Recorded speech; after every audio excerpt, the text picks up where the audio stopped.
حضرت اسود راعی رضی اللہ عنہ ان صحابہ کرام میں سے ہے جنہوں نے اسلام لانے کے بعد کبھی ایک نماز بھی نہیں پڑھی، لیکن نبی کریم صلی اللہ علیہ وسلم کی بشارت کے مطابق وہ سیدھا جنت میں پہنچی۔ ان کا واقعہ یہ ہوا تھا کہ وہ خیبر کے ایک چرواہا تھا اور اجرت پر بکریاں چراتی تھی۔ جب حضور صلی اللہ علیہ وسلم نے خیبر کا محاصرہ فرمایا تو ایک دن انہوں نے قلعہ والوں سے جنگی تیاریوں کا سبب پوچھا۔ انہوں نے بتایا کہ ایک مدعی نبوت سے مقابلہ ہے۔ ان کے دل میں خیال ہوا کہ ان سے ملنا چاہیے، چنانچہ وہ ایک دن بکریاں چرانے کے لیے قلعے سے باہر نکلے۔ سامنے نبی کریم صلی اللہ علیہ وسلم کا لشکر تھا۔ سیدھا حضور صلی اللہ علیہ وسلم کی خدمت میں پہنچی اور آپ صلی اللہ علیہ وسلم سے اسلام کے بارے میں معلومات حاصل کی۔ آپ صلی اللہ علیہ وسلم انہیں اسلام کی بنیادی تعلیمات سے آگاہ فرمایا اور ان کے دل میں اسلام کی محبت پیدا ہو گئی۔ انہوں نے پوچھا کہ اگر میں اسلام لے آؤں تو صلہ کیا ہوگا؟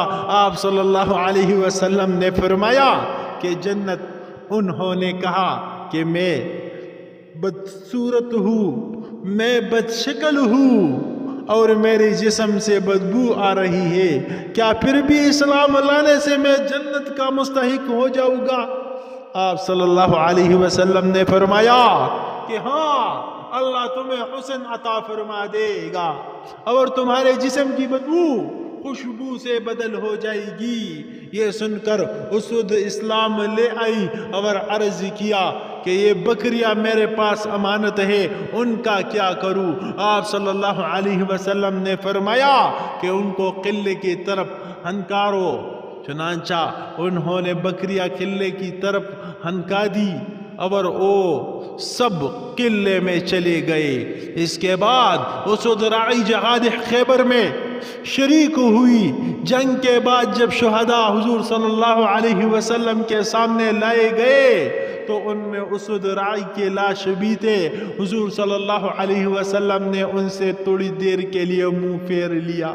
صحابہ نے وجہ پوچھی، فرمایا یہ اس وقت جنت کی حوروں کے ساتھ ہے، اللہ تعالیٰ نے ان کے چہرے کو حسین بنا دیا، اس کے چہرے کو حسین بنا دیا ہے اور جسم کو خوشبو سے مہکا دیا ہے۔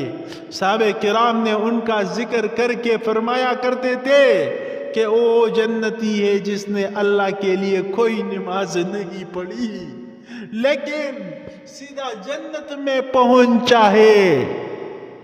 حضرات، اگر آپ نے ہمارے چینل کو سبسکرائب نہیں کیا تو ہمارے چینل کو سبسکرائب کریں اور ساتھ میں گھنٹی کا بٹن بھی دبائیے تاکہ ہمارے نئی ویڈیو آپ لوگوں کو بر وقت پہنچے۔